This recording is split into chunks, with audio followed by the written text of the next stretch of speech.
저를 보지 마시고 옆에 분을 보세요. 다시 한번 진심을 담아서 사랑하고 축복합니다.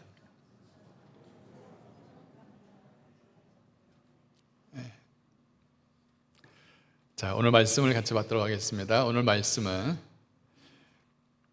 히브리서 12장 2절 말씀, 또 10절, 11절 말씀이 있습니다. 우리 같이 합독해서 한번 읽겠습니다. 성경 말씀을 보시면서 2절 제가 먼저 읽습니다. 믿음의 주여 또 온전케 하시는 이인 예수를 바라보자.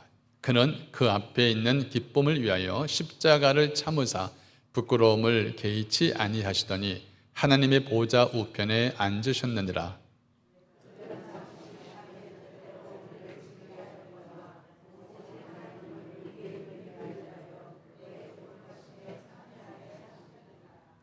같이 읽겠습니다. 11절.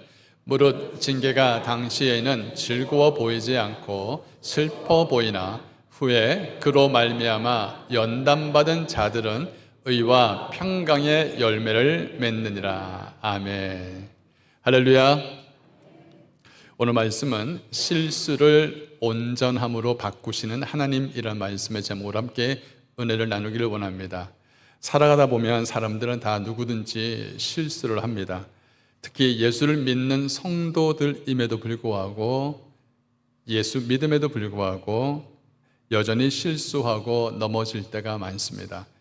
저 역시 목회를 하면서 목회자로서의 실수도 많이 해봤고, 자식을 키우는 아비로서의 모습, 그리고 남편의 모습으로서 참 많은 실수와 또 여러 가지 어려움들을 겪어봤습니다. 자, 그런 모든 일들이 다 지나가고 나니까 내가 깎여야 할 부분들이 참 많이 있구나, 내가 망치로 다듬어져야 될 부분들이 참 많이 있구나라는 것을 생각해 봅니다. 그러면서 더 견고해져 가는 것을 느낍니다. 여러분, 신앙생활을 하시면서 실수해 본 적 없으신가요? 넘어진 적 없으세요? 많이 있을 겁니다. 우리는 후회를 합니다. 그러나 하나님은 그 후회를 선한 뜻으로 바꾸십니다. 우리는 조급해 합니다. 그러나 하나님은 그 조급함을 완전함으로 이루어 가십니다. 우리는 실수를 많이 합니다. 그런데 하나님은 그 실수를 온전함으로 바꾸어 가십니다. 이런 구조 속에서 성경에 나와 있는 인물들, 아마 어떤 누구도 예외되지 않을 것 같습니다. 아브라함, 모세, 야곱, 베드로, 바울, 다윗, 이런 수많은 인물들이 이런 연약함과 실수를 경험함에도 불구하고 그 모든 것을 온전함으로 바꾸시는 그 하나님을 만났다는 것이죠. 그래서 우리는 이것을 하나님의 신실하심이라고 이야기를 합니다. 여러분, 하나님의 신실하심은 단순히 하나님이 우리의 부족함과 실수와 죄악들을 무조건 덮어주시는 하나님이 아닙니다. 우리 하나님은 우리를 찾아오셔서 깨우쳐 주십니다. 그리고 무엇이 잘못되었는지, 무엇이 부족한지를 알려주십니다. 그래서 우리가 쉽게 넘어지고 실수하고 또 연약했던 그 부분들을 오히려 재료로 삼아서 하나님의 온전한 그 뜻을 합력하여서 선을 이루시는 하나님을 우리는 경험할 수 있다는 것이죠. 사실 우리가 넘어지거나 실수할 때 내 인생이 낭비되는 듯한 느낌을 가지고 있습니다.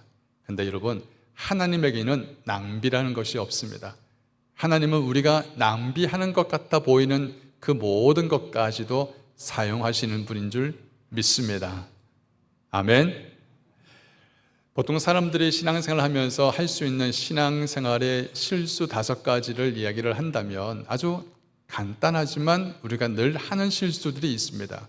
첫 번째는 봉사는 열심히 하고 참으로 애를 쓰고 또 사역은 열심히 하지만 그런데 하나님과의 관계가 소홀해지는 그런 사람들이 있어요. 여러분, 그런 사람들은 쉽게 지칩니다. 쉽게 지쳐요. 그래서 많은 일을 했던 사람들이 그냥 뒤로 나자빠져가는 사람들을 많이 봅니다. 그런 사람들은 하나님과의 관계 속에 끊임없는 공급하심을 경험하지 못하기 때문에 그런 지침이 빨리 오는 거예요. 두 번째는 서로를 비교합니다. 비교해서 거리를 둡니다. 저 사람 나하고 맞지 않아. 나하고 코드가 맞지 않아. 이러면서 서로가 실수하고 연약함이 있음에도 불구하고 덮어주기는커녕 오히려 거리를 둡니다. 여러분, 우리 신앙생활은 경주입니다. 그러나 경주는 경쟁을 해야 되는 상대이지만 선한 경쟁입니다. 선한 믿음의 싸움이지 막 짓밟아서 눌려내려서 이기는 그런 경쟁의 대상이 아니라는 거죠. 또 세 번째는 작은 죄를 소홀히 하는 사람들이 있어요. 여러분, 별 하지 않고 별 볼 일 없는 그런 작은 실수를요, 그렇게 여러분 방치해 두다간 많은 어려움을 당하게 되어집니다. 숨겨 놓아져 있는 내 안에 있는 욕망, 이런 작은 불씨가 나를 어느 순간에 불태워버릴 수 있기 때문에 내 속의 영적인 소화, 이걸 뭐라고 부르죠? 소화기? 이것을 계속 켜놓아야 됩니다. 언제 어느 때 불씨가 퍼져나갈지 모르기 때문에. 그래서 내 속에 있는 하나님의 은혜와 하나님의 그 영적 소화기를 켜놔서 불씨가 보이면 그때그때마다 켜서 불을 꺼야만 합니다. 그래서 여러분, 회개라는 것은 작다고 해서 회개하지 않아도 돼. 절대 그렇지 않습니다. 작은 불씨도 뭐 하자? 다시 보자. 회개는 크고 작은 것이 없습니다. 또 어떤 실수를 합니까? 두려워하고 조급해하는 실수가 많습니다. 우리가 살아가다 보면 하나님이 내 기도에 응답하지 않는 듯한 모습을 보일 때가 참 많아요. 그럴 때 낙심하죠. 두려워하죠. 올해 장사가 잘 될까? 자꾸 마이너스가 되는데 언제 플러스가 되지? 이런 일어나지 않는 일들을 예측을 하지만 예측은 필요합니다. 그런데 두려워하지는 말아야 합니다. 그런데 많은 사람들이 지금 당장 내 눈에 커 보이는 것, 이것이 하나님보다 더 커 보이게 되어지는 순간 두려움이 밀려오는 거예요. 사랑하는 성도 여러분들, 작은 일들 뿐만 아니라 내 삶에 일어나고 있는 많은 조급해하는 일들 두려워하지 않기를 바랍니다. 다섯 번째는 뭐냐면 원망이나 불평들을 입으로 내뱉는 실수를 합니다. 이스라엘 백성들이 제일 많이 한 실수가 뭐라고 드냐면 우상 숭배라고 이야기할 수 있지만 제일 많이 하는 실수가 바로 이 말의 실수입니다. 하나님의 능력을 엄청나게 경험을 했어요. 그죠? 매일마다 하나님이 만나를 먹여주시고 또 하나님의 홍해를 가르쳐주시고 쫓아오는 애국 군대를 그냥 한 방에 몰아내시고 그리고 바위를 켜서서 물을 다 뽑아내게 하셔서 물들을 마시게 하고 이런 수없이 많은 기적을 경험했음에도 불구하고 그 감격과 그 감사가 3일을 못 넘겨요. 3일만 지나면 여지없이 조금만 아프면 조금만 불평하면 여지없이 원망하고 불평하는 그 실수를 참 많이 했습니다. 제가 사람들의 말을 들어보면 그 사람 말을 가만히 유심히 들어보면 그 속사람이 보입니다. 여러분, 공동체 생활을 할 때에 문제 제기하는 사람은 많습니다. 이것도 문제고 저것도 문제고 문제밖에 보이지 않아서 문제 제기하는 사람은 많아도 문제를 해결하려고 하는 그 마음을 가진 사람들은 그렇게 많지 않습니다. 사실 이러한 크고 작은 이런 실수들을 모아보면 크게 두 가지로 결합이 돼요. 하나는 하나님을 온전히 믿지 못하는 불신앙의 실수, 또 하나는 아직까지 연그러지지 못하는 그 사람의 성품의 연약함. 이 두 가지를 늘 갖고 살아가는 것이 바로 우리들이라는 것입니다. 자, 실수 안 한 사람 없죠. 그럼에도 그 하나님은 그 실수함 밑에 여전히 하나님은 당신의 그 일을 행하셔서 우리의 실수를 재료로 바꾸어서 하나님의 일을 만들어 가신다는 것입니다. 여러분, 실패하고 실수하고 불안해하고 두려워하는 이런 모습 속에는요, 그 근본 뿌리에는 하나님을 믿는다 하면서도 진짜 하나님을 신뢰하지 않는 내 안의 모습이 담겨져 있습니다. 사랑합니다, 축복합니다 말하지만 정작 내 면 한 구석에는요, 너무 미워. 사람들이 너무 그냥 싫은 거. 이런 아직까지 내 안에 온전치 못한 그러한 모습들이 많이 있어요. 교회 안에 아유 내가 저 인간만 없으면 내가 교회를 다 나올 거야. 여러분 다른 교회 가도 또 저 인간 같은 비슷한 인간이 또 있어요. 어딜 가도 있습니다. 왜? 내가 안 바뀌면 매번 보입니다. 이런 실수들을 늘 갖고 살아갑니다. 이런 연약한 모습을 갖고 있는 우리들인데 사단은 그 부분들을 먹잇감으로 생각합니다. 그렇지, 야, 저 사람 봐, 저런 연약함이 있지 라고 하면서 그것을 먹잇감으로 바라보지만 하나님은 우리의 연약함과 실수를 오히려 나를 긍휼히 여길 수 있고 나를 도와주기 위해 달려오시는 SOS로 바라봅니다. 그래, 저 사람 저 부분이 있어.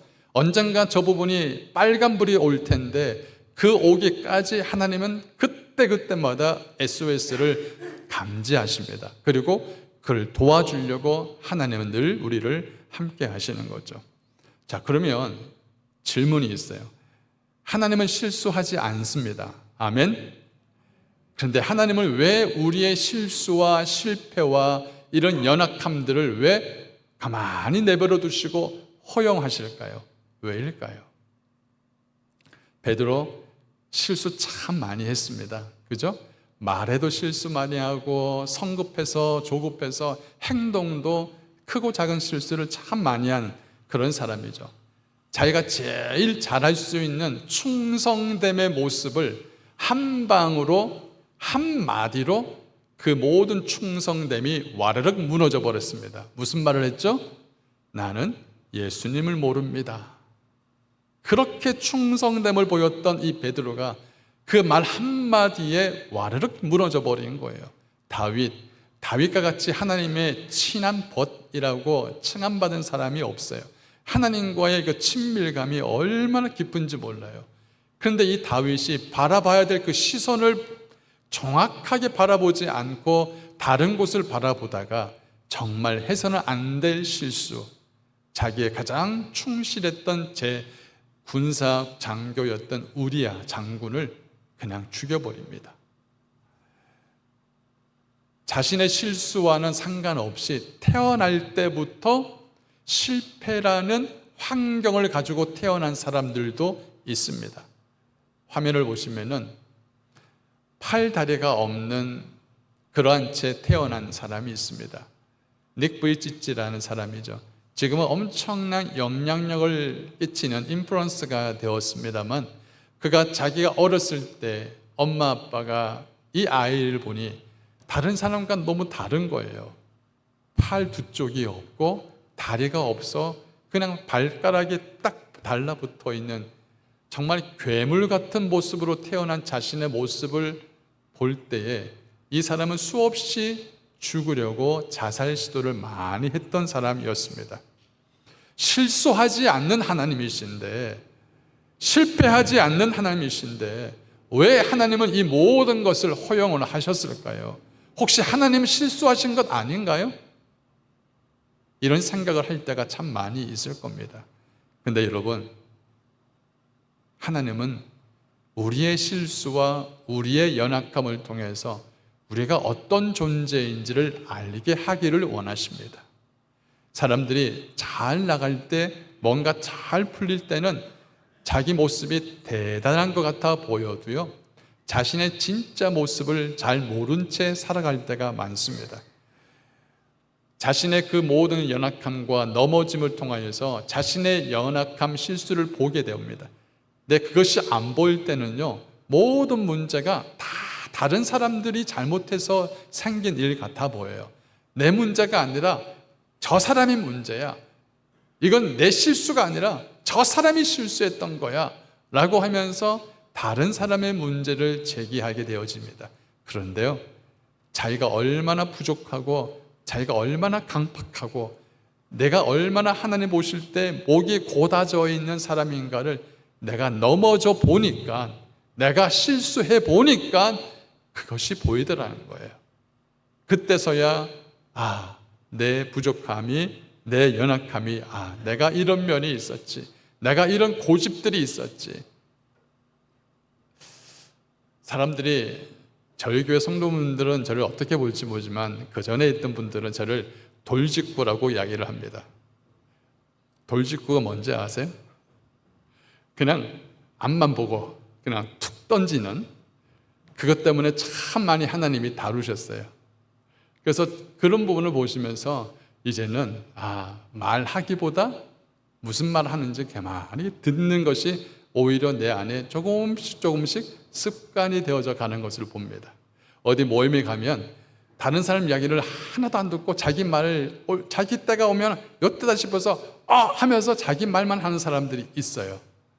그런 사람 있죠? 없나요? 예. 사실 자기 자신을 잘 모르죠. 실수해보니까 아직까지 내가 부족하구나, 이게 내 모습이구나 라는 것을 알고 있습니다. 사람은 기계와는 다르잖아요. 인격적인 존재입니다.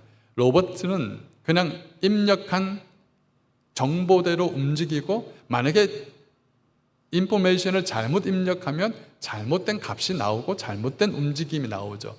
그런데 우리 인간은 아니잖아요. 지정의가 다 섞여 있는 그런 관계적인 존재라는 것이죠.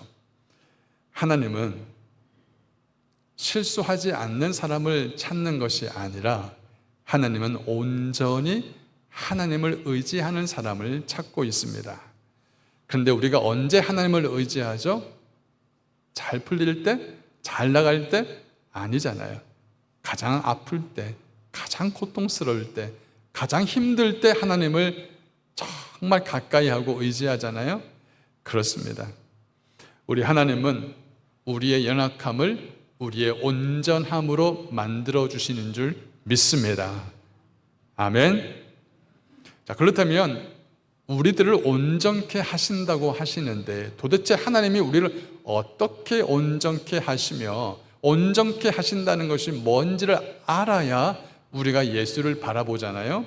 자, 믿음의 주여 온전케 하시는 예수를 바라보자. 한번 따라합시다. 믿음의 주여 온전케 하시는 예수를 바라보자. 우리 오늘 대표기도 하시는 우리 장로님이 마무리 기도할 때 믿음의 주여 온전케 하시는 예수님의 이름으로 기도합니다. 와우, 짜고 친 거 아니에요. 같은 한 성령 안에서 같은 마음으로, 그래, 정말 우리는 이 말씀을 내 인생에 딱 하나님이 주신 약속을 붙잡고 여러분은 이 말씀을 부여잡기를 바랍니다. 온전케 하신다는 그 뜻을 저는 이제 그 전에 목사 초년 때는 헬라어 히브리를 참 많이 사용을 했어요. 근데 조금씩 목회를 하다 보니까 성도들이 아무리 100번 헬라어 히브리를 이야기해도 못 알아듣죠. 이야기를 해도 못 알아듣습니다. 그런데 오늘은 좀 이야기를 할게요. 이 온전케 하신다는 그 뜻을 보면은 텔레오테스라는 단어를 씁니다. 이 텔레오테스라는 이 단어는 성숙하게 하다, 그리고 끝까지 완성시키다, 이런 뜻을 갖고 있어요. 근데 이 텔레오테스라는 이 단어의 그 뿌리를 보면 텔레오라는 단어를 씁니다. 이 텔레오라는 이 단어는 목표에 다다르다, 이런 뜻을 갖고 있어요. 자, 이 비슷한 똑같은 어근을 사용하고 있는 성경이 여러 가지 단어가 있는데요. 요한복음 19장 30절 말씀에 예수님이 십자가에서 달려 들어가실 때 가상 7언을 하셨습니다. 그 가상 7언 중에서 다 이루었다라고 하셨던 이 마지막 다 이루었다, 테텔레스타이라는 이 단어를 씁니다. 이 텔레오테스라는 것과 테텔레스타이라는 이 단어의 그 뿌리가 똑같습니다. 자, 그런데 테텔레스타이라는 것은 다 이루었다, 예수님이 십자가의 구속의 사건으로 죄와 허물과 죽을 수밖에 없는 이 죄인을 다 핏값으로 값을 지불하였다라는 것을 이 말씀을 합니다. 그것은 끝났다라는 뜻이 아니라 그 완성되어져 있는 십자가의 구원의 역사가 지금 우리의 삶에도 똑같이 효력이 이루어진다라는 것입니다. 딱 끈을 맺는, 끝났다라는 것이 아니라 완전하여서 끝까지 모든 것을 이루시는 그 테텔레스타이라는 것을 십자가의 구속의 역사를 말하죠. 자, 그렇다면 예수님께서 우리를 위해서 십자가에 죽으셨던 이 구속의 사건은 뭔가 이렇게 모자라거나 아니면 부족해서 이것도 보수해야 되고 저것도 고쳐야 되고, 십자가에 죽긴 죽었는데 뭔가 좀 모자라서 한 번 더 죽어야 되나, 이런 실수가 없는 거예요. 십자가의 구속의 사건, 이 테텔레스타이 다 이루었다는 것은 모든 것을 완성시켰다, 완전하게 구원하였다는 것을 말합니다. 그렇다면 이 텔레오테스, 온전케 하시는 그 예수님은 바로 테텔레스타의 예수님이 다 이루었던 십자가의 사건은 단 한 번이면 이루어지지만, 온전케 하시는 이 텔레오테스라는 이 단어는 결국은 우리 삶이 끝날 때까지 그 십자가의 구원의 그 약속을 우리 삶 속에서 끝까지 우리를 이루어 가시는 하나님이라는 것을 말하고 있는 거예요. 이해되십니까? 잠이 오세요? 그래서 여러분, 예수님께서 온전케 하시는 예수님은 바로 나를 위해 죽으셨던 테텔레스타에 다 이루셨던 구속의 사건이 없으면 온전케 하시는 예수님이 있을 수가 없어요. 그래서 바로 우리는 이미 그리스도인이라는 것은 바로 예수가 십자가에서 죽으심으로 말미암아 우리 모든 죄와 허물을 다 사해 주셨던 하나님의 구속의 사건이, 그 구속의 완전한 구원이 지금 온전케 하시는 예수 그리스도를 말미암아 지금도 우리는 여전히 주님 앞에 설 때까지 우리를 다스리고 우리를 끝까지 그 구원을 완성시키는 그 주님이 바로 예수 그리스도라는 것입니다. 아멘. 와, 이 사실이 믿어지면 그냥 전율이 쫙 오는 게 정상인데, 자, 우리 옆에 분 한번 보시면서 다 이루었대. 지금도 우리를 온전케 하시는 예수님, 그분이 우리 주님인 줄 믿습니다. 아멘. 그래야 우리가 예수를 바라보는 거죠. 자, 그렇다면 우리가 온전케 하시는 예수는 알겠는데, 예수를 바라본다라는 것은 그냥 예수님만, 십자가만 바라보면 내가 저절로 온전케 되어지는가? 아니에요. 결코 그렇지 않습니다. 여러분, 그 차에 십자가 들고 다닌다고 해서 여러분 그 십자가의 조그만 이 십자가의 목걸이 같은 것이 여러분 그게 예수를 나타내는 것 아니거든요. 우리는 참 조심해야 될 부분이 있습니다. 우리 안에 예수 그리스도의 형상을 우상화시키는 그런 모습을 따라가는 것은 우리가 참 여러분 지양해야 합니다. 이 예수를 바라보자라고 할 때 이 바라보자는 그냥 눈만 멍하니 떠서 보는 것이 아니라 어디서부터 떠나다라는 그 뜻을 갖고 있어요. 즉 다른 곳을 바라보는 멍 때리는 그런 얼굴과 시선과 마음을 돌이켜서 어느 한 곳에 집중하다라는 그 뜻을 갖고 있는 것이 이 바라보다라는 단어를 쓰고 이 아프론테스라는 단어를 씁니다. 자, 히브리서 12장은요 우리 신앙을 경주로 막 생각하고 있어요. 신앙의 경주거든요. 달려가야 할 경주입니다. 그런데 이 경주를 비유할 때 히브리서 12장 1절 말씀이 이렇게 쓰여 있습니다. 시작.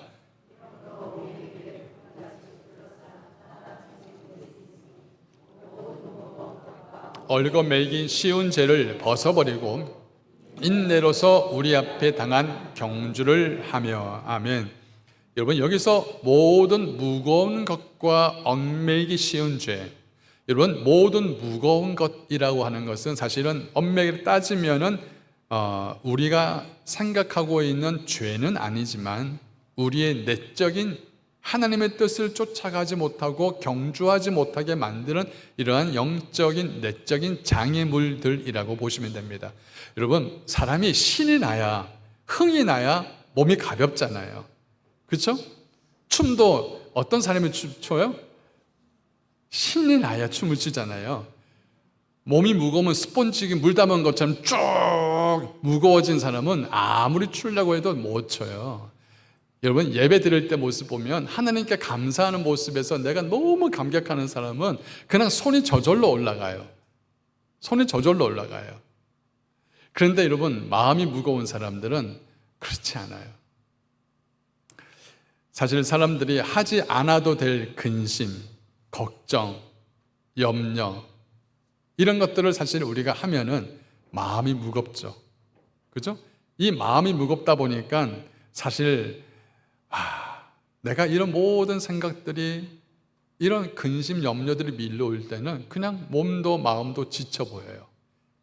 물론 이것은 죄는 아니지만, 그러나 우리가 하나님 앞에서 주님을 바라보고 달려가야 할 그러한 신앙의 경주에서 우리 마음을 무겁게 하기 때문에 달릴 수가 없어요. 사람에 대해서 여러분 묶여버리잖아요. 그러면 그 묶임 때문에 제대로 신앙생활을 못할 때가 많습니다. 사랑하는 성도님들, 우리가 남들과 비교하는 거 정말 백해무익한 거예요. 하나님은 있는 그대로의 모습을 사랑하시지만 비교하는 것 원치 않습니다. 하나님은 비교당할 분도 아니시고.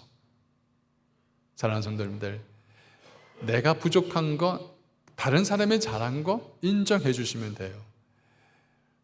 사람이 무거우니까 교회에서 뭘 하자고 해도 마음이 무거우면 모든 게 다 귀찮아. 왜 또 이걸 하라고 하지? 또 왜 이걸 또 하라고 시키지? 이럴 때는요, 마음이 무거우면 안 움직여져요. 그런데 감사가 있고 은혜가 있고 정말 내면 속에 하나님의 은혜가 촉촉히 젖어 있으면 뭐든지 하나님께 감사의 제물이 되어지는 거죠. 자, 그렇다면 얽매이기 쉬운 죄는 도대체 뭘까? 그것은 내가 하나님 뜻대로 살지 못하게 내 안에 그냥 다 휘감는 거예요. 온 몸과 내 마음을 휘감아서 거머리처럼 찰싹 달라붙어서 하나님의 뜻대로 살지 못하게 만드는 영적인 암세포와 같은 거죠. 여러분, 이 암세포의 특성이 뭐냐면 건강한 세포들을 쫓아다녀서 파괴시키는 이런 나쁜 속성을 갖고 있어요. 그러니까 이 얽어매이는 이 죄는 끊어버려야 되고 벗어버려야 됩니다. 여러분, 그 당시 예수님을 믿는 그 당시 예수를 믿는다는 것은요, 굉장한 결단이 필요했습니다. 왜냐하면 예수 믿는 사람들을 잡아서 옥에 가두고 막대한 재산적인 피해를 준다거나 불이익을 주는 것을 감수하고 예수를 믿는 거예요. 자, 그럴 때 예수를 믿는 이 믿는 사람들은요, 예수가 확실하게 믿어져야 예수님에 대한 믿음의 고백을 할 수 있고요, 확실하게 믿어져야 예수를 위해서 살 수 있고요, 확실하게 내가 믿어져야 주를 위해서 살 수 있는 능력이 생기는 거예요. 근데 그 예수를 내가 알지 못하면, 그 예수를 진실로 믿고 바라보지 못하면 그런 담대한 믿음, 이기는 믿음이 나올 수가 없죠. 하나님이 믿어져야, 하나님에 대한 온전한 신뢰가 있어야 결국 우리가 믿는 믿음으로, 싸우는 믿음으로 달려갈 수 있는 자가 될 줄 믿습니다. 아멘. 무거운 것은 우리가 하나님 뜻대로, 하나님 말씀대로 살려 할 때 우리의 속도를 늦추게 만들어요. 그러나 얽매이긴 쉬운 죄는 달려가야 할 그 방향을, 좌표를 바꾸어 버립니다. 처음에 출발할 때는 잘 몰라요. 근데 얽매이기 쉬운 죄가 자꾸 얽어매이기 시작하면 좌표가 바꿔집니다. 그러면 방향이 다른 방향으로 가게 되죠. 죄라는 것, sin, 죄라는 것의 원뜻은 관역을 벗어나다라는 뜻을 갖고 있어요. 그래서 얽매이기 쉬운 죄는 하나님의 원대로 살지 못하게 만듭니다. 관역을 벗어나게 만드는 거죠. 그래서 우리가 딱 결론적으로 내릴 수 있는 말은 뭐냐? 죄는 회개해야 되고 마귀는 대적해야 합니다. 아멘. 다시 따라할까요? 죄는 회개하고 마귀는 대적하자. 네. 우리가 열심히 신앙생활 하는데 옆에서 막 이런 소리, 저런 소리, 마귀에 회방하는 소리, 낙심하는 소리, 염려하는 소리, 이런 것들이 자꾸 밀려 들어올 때 우리의 시선이 다른 곳으로 돌려지면 결국은 방향을 틀게 됩니다. 잘못된 방향으로 가게 돼요. 이기는 자는 그런 모든 소리에 귀를 기울이지 않습니다. 오직 내가 달려갈 그 초점을 향하여서 정확하게 집중하며 나아가는 것이죠. 오직 결승점만 바라봅니다. 믿음의 주여 온전케 하시는 예수를 바라보자. 그래서 믿음을 이기는 자의 믿음을 갖고 있는 사람들은 결코 여러분 다른 곳을 보지 않습니다. 혹시 남성분들 사격하신 분들 많이 있을 줄 압니다. 사격을 할 때 여러분 아무 총이라도 이렇게 막 쏘면 정확하게 표적을 맞출 것 같아도 그렇지 않죠. 사격할 때 뭐가 제일 먼저죠? 0점 조정을 해야 되잖아요. 0점 조정을 하지 않는 그런 총은요, 총알이 나가지만 여러 곳으로 이렇게 산탄발처럼 흩어져요. 근데 0점 조정을 한 총은요, 정확하게 한 곳을 딱 맞추면서 한 곳에 산탄이 딱 모아져요. 이걸 우리가 볼 수가 있습니다. 결국은요, 예수를 바라보자라는 그 뜻은 단순히 예수를 바라보는 것이 아니라 세상 다른 것을 보지 아니하고 오직 예수가 나의 구원의 주요 온전케 하시는 예수님이라는 것이 믿어지고 그분만 바라보겠다는 결단을 이야기하는 것입니다. 지금 옆에 분을 우리 보지 말고 저를 보세요. 사실 우리가 신앙생활을 하면서 우리의 관심이, 우리의 마음과 시선이 어떻게 하면 내가 여유롭게 살까? 어떻게 하면 내가 풍요롭게 살까? 내가 어떻게 하면 좀 넉넉하게 누리면서 살까라고 하면서 내 모든 신앙과 관심과 초점을 물질이나 명예나 다른 칭찬이나 이런 것에 여러분 초점을 두었다면 잘못 짚었습니다. 이런 것들은 결코 우리를 온전케 할 수 없습니다. 여러분 꼭 기억하시길 바랍니다. 우리가 주님 앞에 설 때가 있습니다. 그 마지막 주님 앞에 설 때에 내 영혼의 때가 있습니다. 그 영혼의 때를 위하여서 오직 여호와 하나님 온전케 하신 예수 그리스도를 믿음으로 바라보며 끊임없이 쉬지 말고 달려가는 저와 여러분 되기를 주의 이름으로 축원합니다. 아멘. 히브리서 12장 10절 말씀 같이 읽겠습니다. 그들은 잠시 자기의 뜻대로 우리를 징계하였거니와 오직 하나님은 우리의 유익을 위하여 그의 거룩하심에 참여하게 하시느니라. 11절 무릇 징계가 당시에는 즐거워 보이지 않고 슬퍼 보이나 후에 그로 말미암아 연단받은 자들은 의의 평강의 열매를 맺느니라. 아멘. 우리가 신앙생활을 하다가 주님을 위해서 달려갈 때에 온전히 주를 바라보지 못하고 다른 곳을 바라보잖아요. 그럴 때 하나님께서 우리를 온전케 하시는 방법이 뭐냐? 바로 징계라는 것입니다. 회초리라는 거죠. 여러분 회초리 맞아본 적이 있으시죠? 혹시 하나님께 징계를 받아본 적이 있으십니까? 하나님께 회초리 맞아본 적이 있으세요? 많이 아픕니다. 정말 아파요. 근데 여러분 하나님께서 우리를 징계하신 이유가 우리를 멸망하기 위해서 징계하시는 분은 아닙니다. 반드시 우리가 하나님의 뜻대로 돌이켜서 회복되어서 하나님이 우리의 주님의 뜻을 위해서 거룩하기 위해서 우리를 회초리를 들 때가 있습니다. 여러분 그것은 우리에게 필요한 보약입니다. 그때는 아프지만 그때는 너무 힘들지만 지금 하나님이 나를 떠나지 않고 사랑하시기 때문에 그 아픔을 머금고 하나님은 우리에게 징계를 하십니다.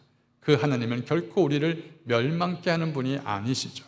우리가 하나님 뜻대로 거룩하게 참여하기 위해서 주시는 징계는 우리에게 필요한 것이죠. 사랑하는 성도님들, 실수하지 않기 위해서 많은 사람들이 애를 씁니다. 근데 여러분 실수하지 않는 사람들, 실패하지 않는 사람들은요 많은 일들을 하지 않습니다.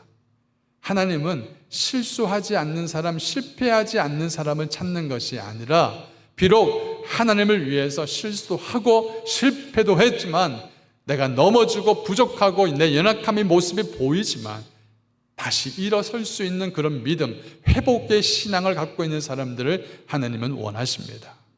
사랑하는 성도님들, 신앙의 실패는요, 내가 연약하여서 쓰러지는 것이 아니라 쓰러졌음에도 불구하고 하나님을 바라보지 아니하는 것이 실패예요. 저는 우리 성도님들이 신앙의 실패자가 아니라 이기는 자가 되기를 주의 이름으로 축원합니다. 어떤 순간에도 어떤 환경 속에도 지금 내가 볼 때는 답이 없어 보이는 그런 상황임에도 불구하고 내 시선을, 내 마음을 낙심과 두려움과 모든 것이 안 된다는 어떤 그런 생각 속에 묶여 있는 것이 아니라 내 시선을 돌려서 믿음의 주여 온전케 하시는 예수를 끝까지 내가 달려보며 끝까지 주님 바라보겠다는 그런 믿음의 결단을 하셔서 사탄이 어떤 시험이 오고 어떤 내 마음에 괴롭히는 유혹을 던져도 내가 넘어지지 않고 비록 넘어졌다 할지라도 다시 일어서서 벌떡 일어나서 달려나가시는 우리 성도님 되기를 주의 이름으로 축원합니다. 하나님은 실수하지 않습니다. 하나님은 완전하시죠. 하나님은 징계도 하시지만 우리를 끝까지 사랑하신 하나님이십니다. 바로 그 안에서 텔레오테스, 우리를 온전케 하시는 예수를 끝까지 바라보게 된다면 우리의 인생도 작은 예수의 삶을 살 수 있는, 승리의 삶을 살 수 있는 그런 저와 여러분 되기를 주의 이름으로 축원합니다. 같이 기도할까요?